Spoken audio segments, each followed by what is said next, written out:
Hi, I'm Carolyn Waddell.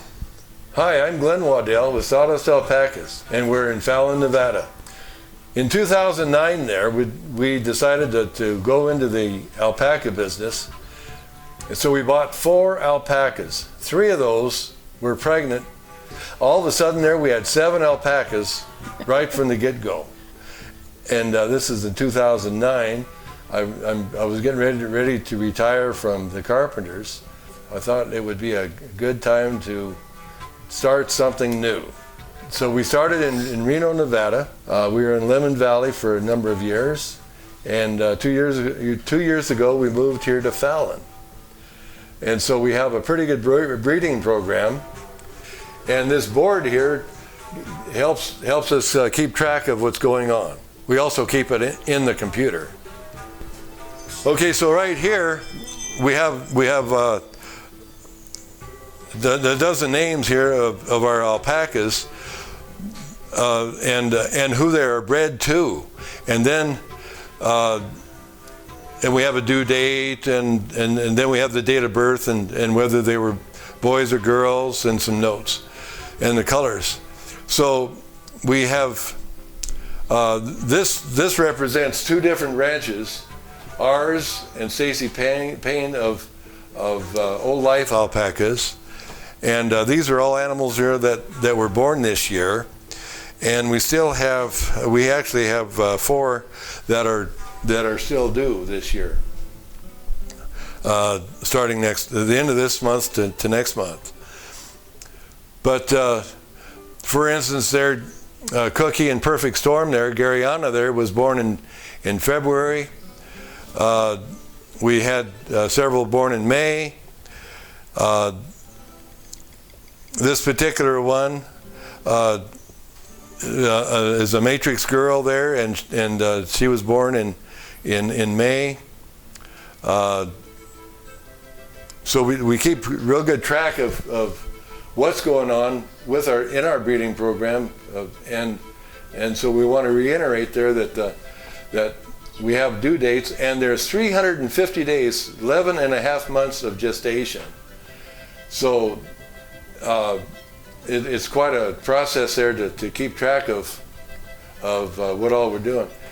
Not only do we breed there, but then there's spit tests, and then there's ultrasounds and then there can be blood tests also for to make sure that we have a viable pregnancy. We also keep track of our weights.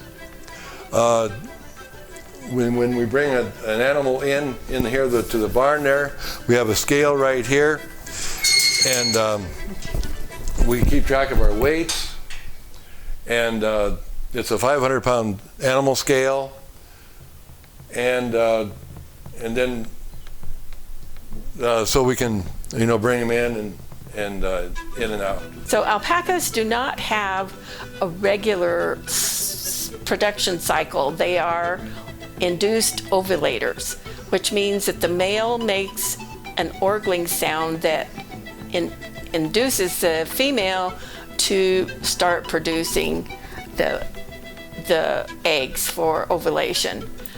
They can produce animals. They can be pregnant. They're pregnant 11 and a half months of the year, every year of their life from about 2 years old till 19, 20. We have one male that is 17 years old that is still a producer, and we have some females that are 15, 16 years old that are still producing.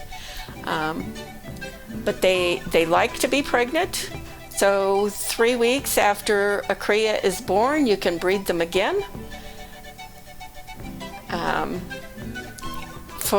For however long you determine that they can produce.